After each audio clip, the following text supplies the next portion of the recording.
Huh. Huh. Ho!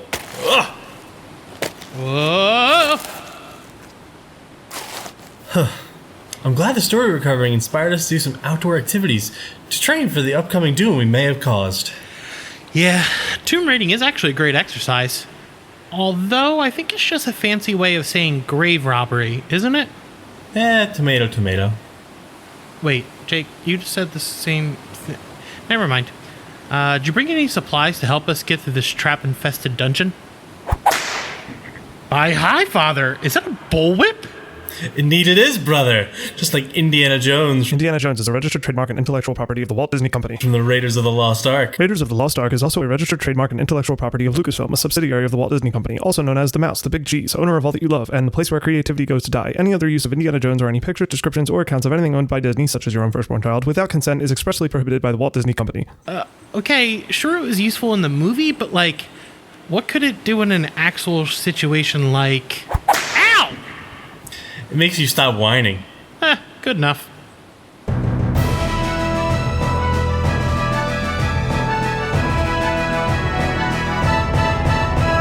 It's a bird. It's a plane. No, it's the Super Sons. Hi, I'm Dan. And I'm Jake. And we are back. This week is right after Valentine's Day, so we wanted to do an episode a little bit tying into that. But before we get into the episode, Jake, you have not seen it, but Birds of Prey was just fucking awesome. It was fantastic. It was fantabulous, if you will. Yeah, I actually really want to see this movie. Yeah, I haven't seen a lot of movies recently. Yeah, but I do really want to see this one. I'm glad that we covered both Gail and Amanda and Jimmy's stories before I saw it, just because it felt like a marriage of their two interpretations of all those characters, and it was so good. I saw Sonic the Hedgehog today. That's not really DC news, but it was just also a great movie. Oh, you mean the one where Sonic made more money than the Mario movie? Yep. Sonic, #1 video game movie of all time. Yep. Guys, this is a thing. Sonic wins. We also, Jake and I crossed over the multiverse. We fought the mouse, and we're on an X-Men show, Battle of the Atom. So if you are listening to this, you've probably listened to that, I hope. We're not as naughty. I'm not as naughty over there. I mean, I didn't say anything bad. Yeah, I only said 2 bad words, and which is wild because for every family gathering, I'm the one who gets told not to say anything. Yeah. But I also got him to mention the name of a very specific movie he watched as a young man. It was great. We're the reason other people can have nice things. So, the theme of today's episode is love and pulp adventure. And this is an episode chosen by Jake. So, Jake, who are we talking about this episode? Liberty Belle and Hourman, my favorite couple in the DC comics. In the DC Battle comics? In the DC comics, yes. As members of the other side have said, Detective Comics. Do you want to tell us a little bit about? Wow, that was a really cool transition I just did. What was that? Got a lot of good energy. I also have both of the cats in the room tonight, and I honestly don't feel like kicking them out because if you hear them, if you are listening to the show, you probably know who they are by now. Corey and Mira are. One is sitting in the corner right now, staring at the wall. I'm just gonna let that go. That Mira? No, Corey. No, she's scratching the post now. But Jake, okay. Do you want to tell us a little bit about Liberty Belle first? All right, so you guys might know Liberty Belle because she's also gone by another name, Jessie Quick. She's a Speed Force conduit. Speed Force conduit. Oof. It's been a long day, guys. Tongue twister. Tongue twister. Ah, fuck. But yeah, she uses her father Johnny Quick's mathematical formula to access the Speed Force. We went over this in our Flash episode, so go check that one out.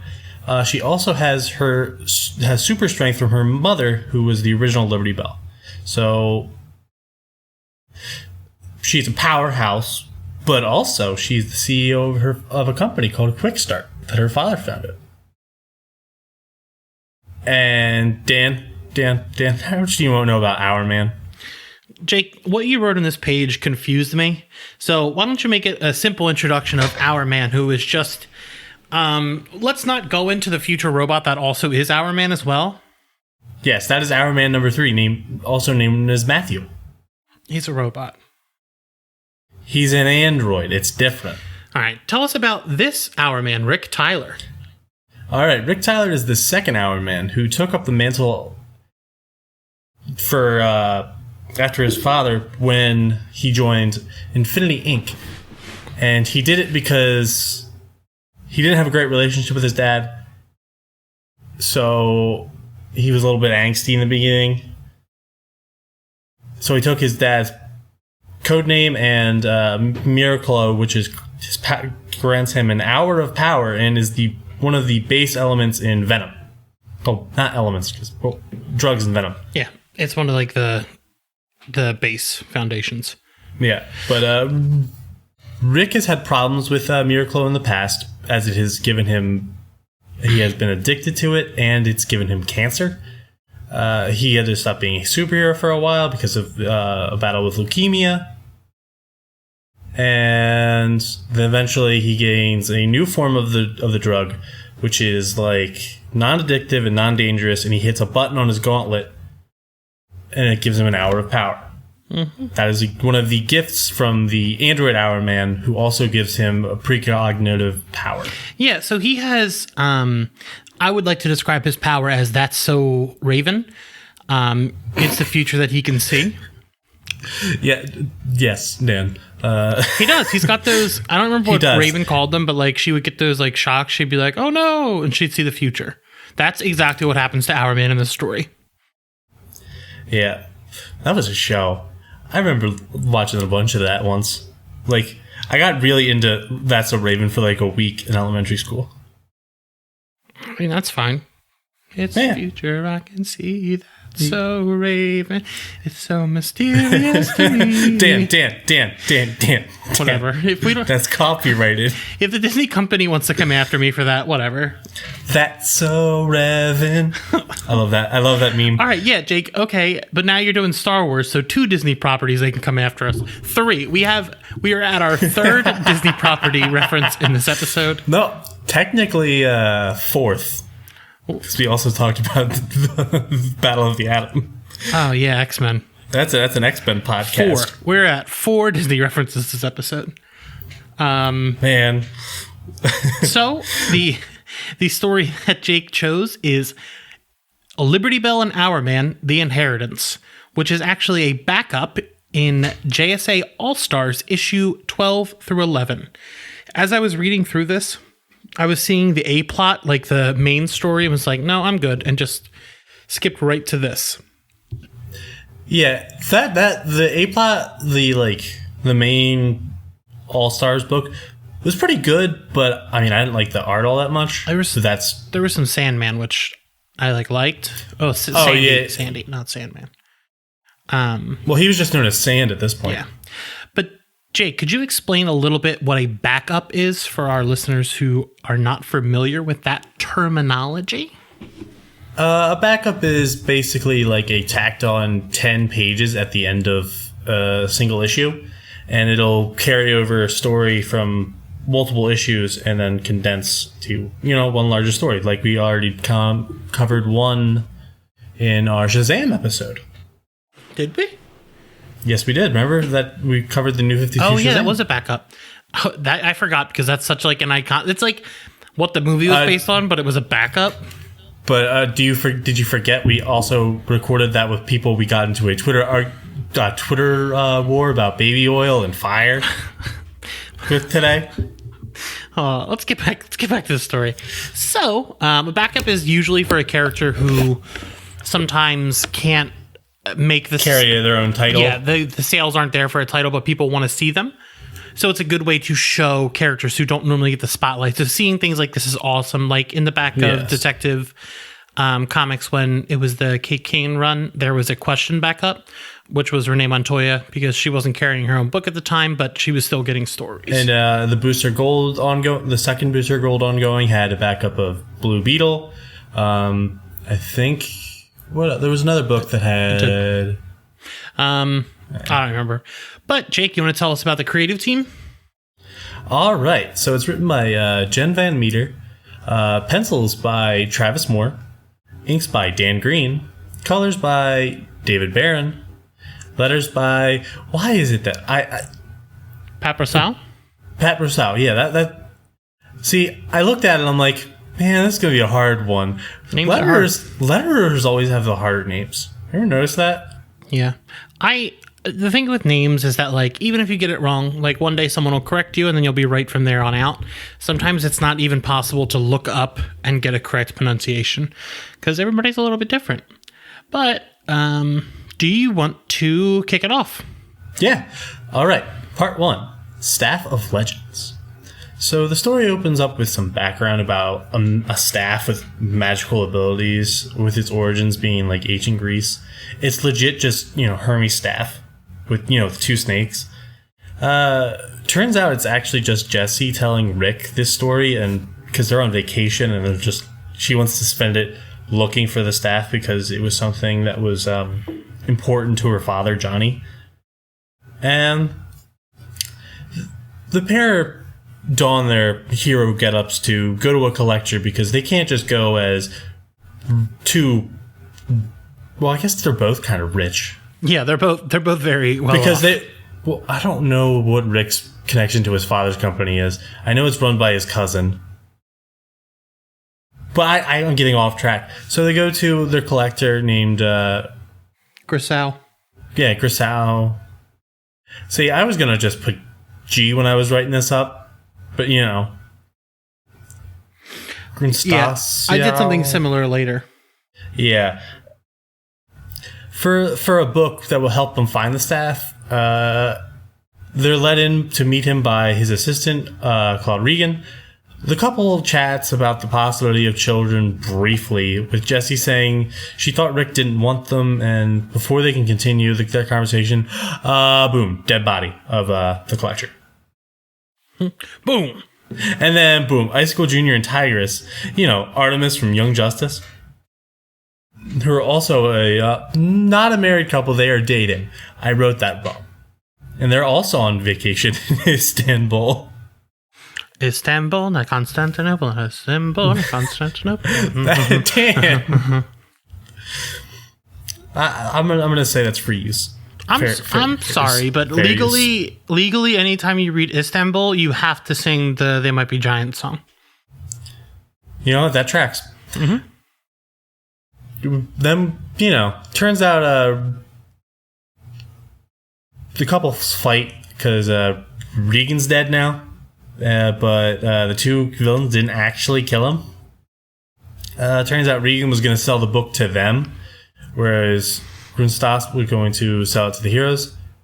So we got an old indie versus bad guy, probably Nazi race to the mystic artifact. And you race that as I say it. Mm-hmm. I mean, anybody who knows that has seen Indiana Jones knows that there's Nazis in it, Dan. Are the Nazis in every single one? No, normally it's just like kind of a German or like a... I think in the latest one, the first and the last are like explicitly. God, it's been a while since I've seen Crystal Skull, Dan. I want to say it's not good, but I don't even feel like I know enough or remember enough to say it's not. It's different. I have to rewatch them all. I rewatched Raiders. But back to our story, because this is the episode where Disney is going to sue us. Yeah, not DC. For reading all their stories and telling you guys what happens, so you don't actually have to go and buy them. Whoops. Yeah, I'm going to have to figure out a new model. But, so, yeah, that's a race to the mystic artifact at that point. But another shock is that the person that let the heroes in wasn't Regan at all, but a killer. The villains leave, and Jesse goes to find the killer before the duo do. Well, what? Before the other... Jesse goes to find the killer before the other duo does, while Rick investigates. I didn't catch all of your stuff. Yeah, I was. Just continue. Yeah. He finds a name of the lead, Peter Blue, and a location. Next stop is Venice. Part 2, Menace in Venice. The villains are torturing some former henchmen to get some information that the heroes already have. Jessie buys the last plane tickets to Venice, then disguises herself before selling those plane tickets to the villains because they're trying to get on the plane but not have anyone know who they are.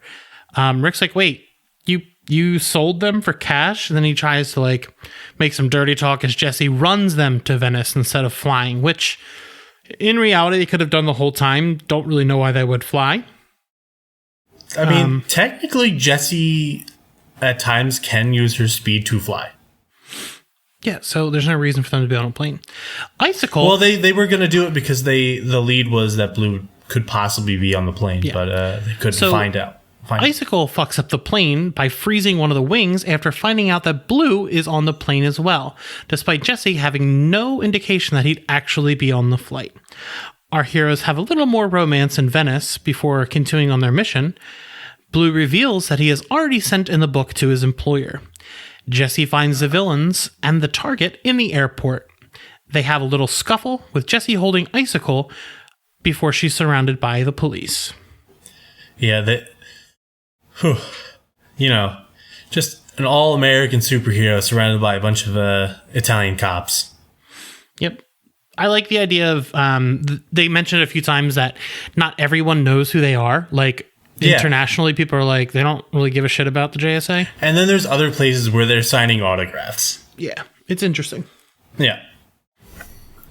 But, so part 3, let's make a deal. Jesse takes Icicle out of the airport. He tells her to go get Tigress, so she chases her down.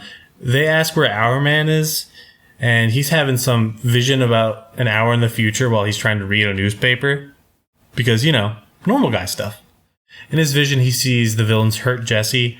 Elsewhere, we see Blue meets his client, and they chat about the book. The client is not happy. Rick calls Jesse to get her to come back because he's got a lead. He's found where Blue is and his client, so they're going to go investigate. And when they get there, they find half the book, but Blue and his client are not there. So then the heroes run into the villains and they scuffle because the heroes think they kidnapped Blue and thinks that the evidence is in the bag. Turns out it's just money because turns out they were going to buy the book legit. Rick suggests a team up because after learning that they're just going to buy the book, get the staff, set up a retirement for them. And then they kind of, are fighting in a Venice canal and Icicle freezes it and then the ice shatters and they all take a pratfall into the water, which, guys, you don't want to do because, Dan, do you know anything about the Venice canals? It's gross. Yep. That's right, Dan. You nasty. And then hit catchphrase from the show. That's so Raven. So we're gonna have Raven Simone on here. Oh man, this episode has to be called "That's So Hourman." I thought I sent you a name for this episode, but I can't remember it. Yeah, but now it's "That's So Hourman." That's fair. That's so Hourman. All right, guys. If that's not the episode name, you go on Dan's Twitter and yell at him. But so Jesse thinks Rick's crazy for this team up. Part 4, Underground! Resistance! Movement! I love the titling is title. So good.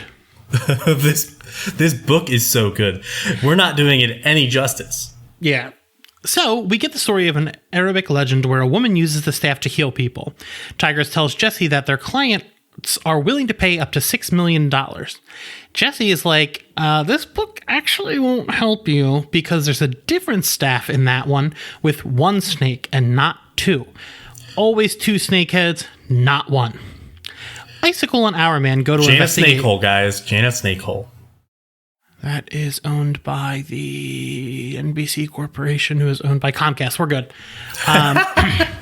So Icicle and Hourman go to investigate a cave where they are going to meet Blue, but they come upon a chapel amid fun banter. Turns out it's a trap. The guys try calling their significant others, who they can't contact because Icicle has pretty much iced out their signal. Ice to meet you. Nice to meet you. Jesse and Tigress must go in to save them using a tracker that Tigress has implanted on Icicle. NBD. The guys go deeper into the cave where it pretty much just becomes uncharted because they do some platforming. Through this adventure, Hourman is starting to see Icicle more and more as a person rather than just a supervillain because they're not trying to kill each other. We get a backstory on Icicle Jr.'s birth and how his mother actually died giving birth to him because of his condition of being ice. Rick reveals that they have half the book, and that really does piss off Ice. The girls find the guys under a small town. Jesse and Rick get lovey-dovey now that they are reunited. Ice is pissed about the attempted double cross, but Tigress is like, fuck it, let's go get some breakfast because it's been 3 days of no food. I really, really love the dynamic between Icicle and Hourman in this book. Yeah, it's really good. So good. All right, part 5, Bahamian Trap City. Our duos get a plane to an island where they find a cave layered in booby traps, which the women treat as a fun puzzle. And the guys are just like, yeah, they really like this shit. And then they discover there's 12 triggers, as in 12 apostles. Ice, Tiger, Hourman get one, while Jesse gets all the others. Through the unlocked shrine arises a stone podium. Oh yeah, pedestal. That's the word I was trying to think of when I was writing this. I had a stressful day when I wrote this. And the podium's covered in Latin, which Jesse reads, because Johnny Quick really made her learn a lot of stuff. Mm-hmm. From the pleasure... the booby traps that were... The pleasure plates? Pleasure plates. Pressure plates in the floor. A mist starts to rise up. The couples realize it's time to get the hell out of Dodge, which is interrupted as Rick gets a premonition, which causes him to lag behind. He almost gets crushed by a great gate while trying to catch up. And here we find out Rick is refusing to use his mirror cloak. He's not trying to use his mirror cloak. And then they all reunite and everyone loves each other, blah, blah, blah, blah, blah. Well, no, Jesse goes back and saves her husband, and they get, they reunite with the other lovebirds. At a resort in the Bahamas, we see Blue pushing his client in a wheelchair. We get 2 separate scenes of the couples interacting in private. We see Jesse ask Rick why he didn't use his Miraclo, and it turns out because he wants it out of his system because he wants to have a child with her. But because of the leukemia, he doesn't want to risk the Miraclo affecting their baby. Later, Hourman and Icicle meet up at to drink at the resort's restaurant, while the girls figure out the next step in the adventure. Part 6, Paris, City of Fights. The team goes to Notre Dame Cathedral, where they find an engraving that tells a story of despot that used the staff to conquer Central Europe before being disposed by priests. While Jesse tells the story, Rick falls from the cathedral due to a precognitive vision, needing to be saved by Ice and Jesse. Down in the crypts, the group finds Blue and gives chase. They find a passage from the crypt into the subway where Tigress tackles Blue into a train while Rick dives to save them both. We see the train pass by with a familiar blue mist they saw earlier. Icicle is upset until he hears Tigress say Blue evaporated. He thought they went bye-byes. They thought he thought they were turned to mist by the subway, meaning the mist was actually blue. He's got powers. It dawns on Tigress that the mist in the cave in part 5 was also blue. While everyone chased him to the subway, Jesse found another passageway in the crypt and made a discovery. Our story quickly flips to Blue yelling at his boss before storming out. His boss calls Grunster only to find out that he's dead. R.I.P. They find another clue of what appears to be a pyramid or a mountain.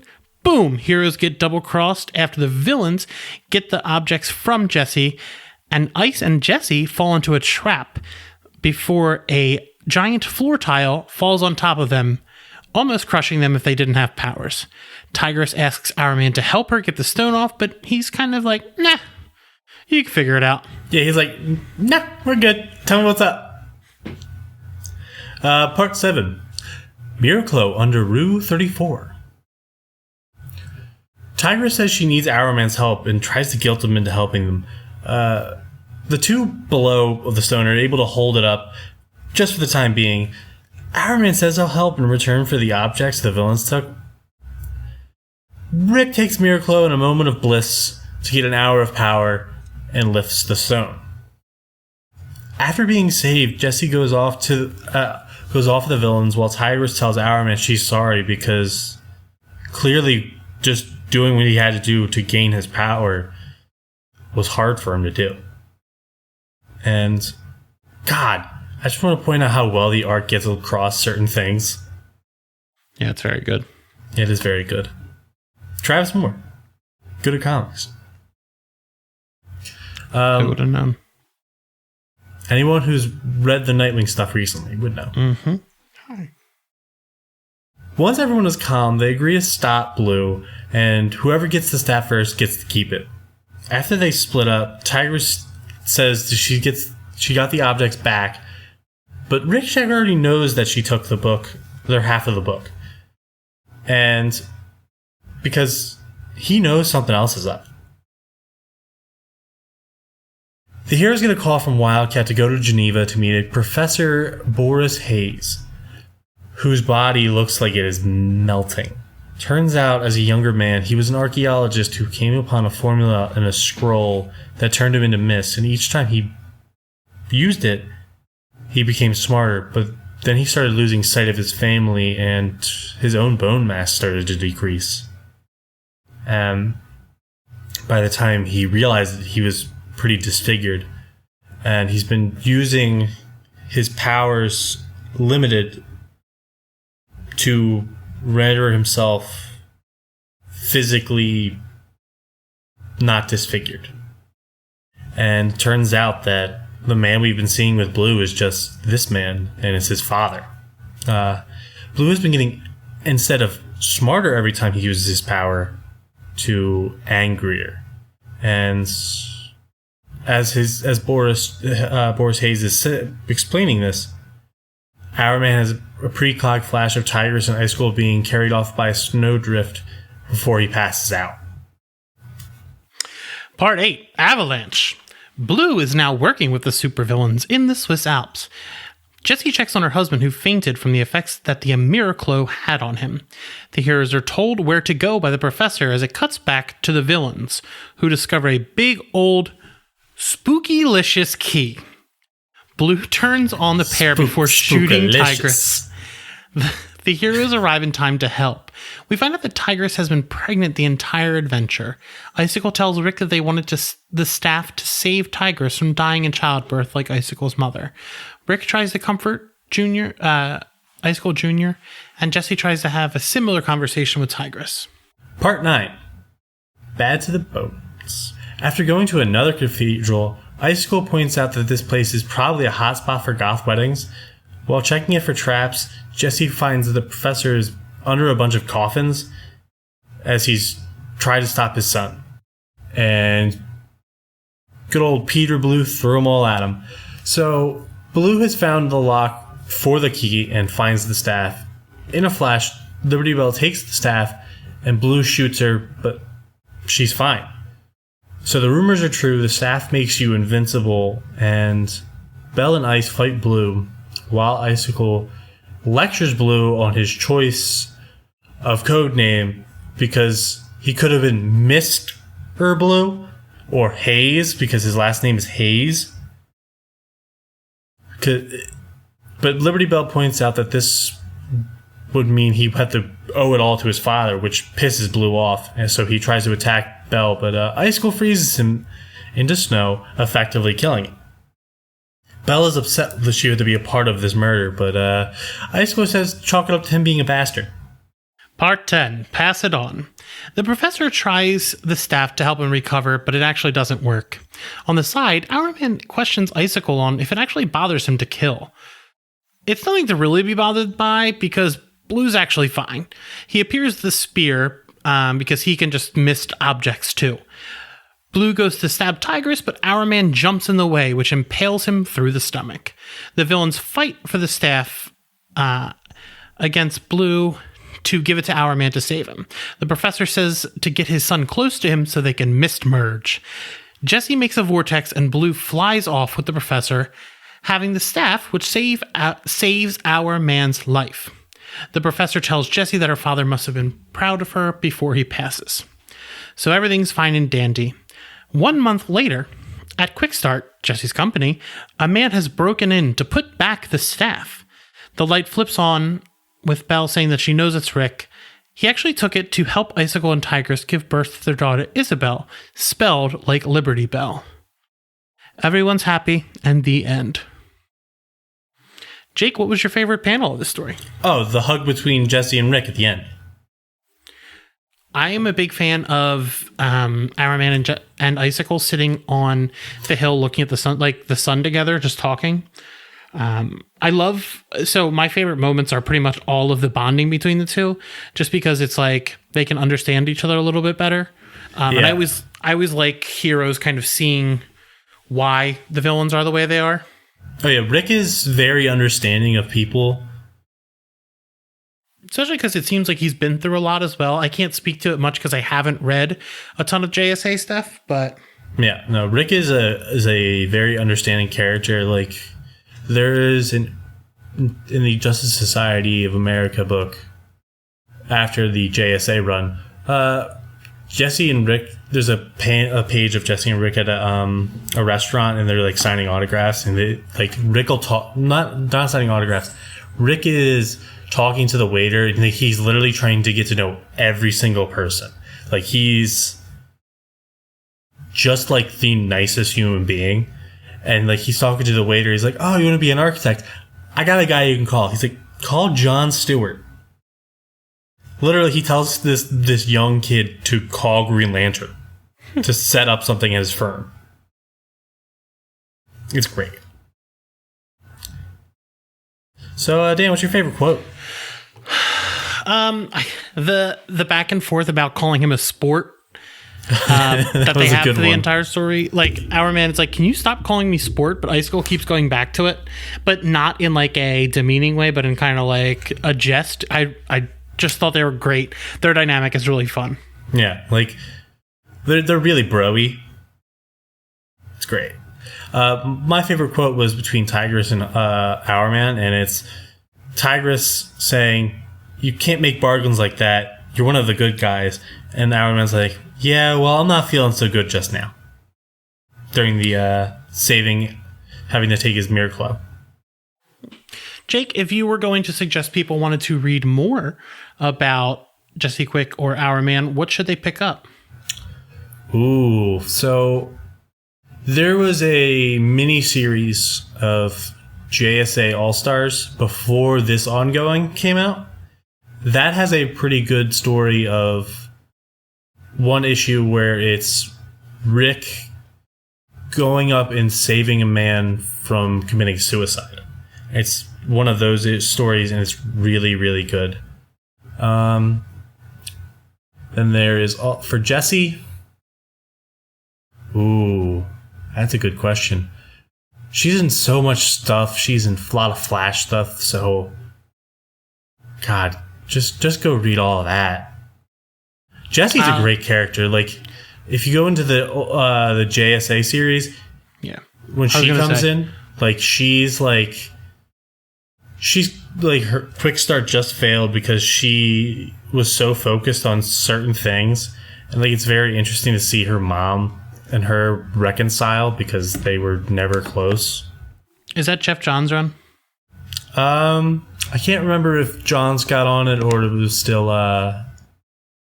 Robinson. And all I know is that whole run, for the most part, Goyer was one of the writers. Mm-hmm. Well, we will be back in 2 weeks where we'll be covering... Oh, a third one. The Hourman series featuring the android Hourman's pretty wacky. Like, the covers are great. Yeah. Oh, so our next episode is actually about the new Teen Titans, so get excited for that. You can find us on Twitter at Daisy Super Sons, on Instagram at Super Sons Pod, and on Facebook as Super Sons. You can find me on Twitter at Dan the McMahon. And Jake, where can they find you? Oh, you can find me on Twitter at Jake Likes Otters. Easy enough. All right, catch us next time. Same bat time, same bat channel. Bye.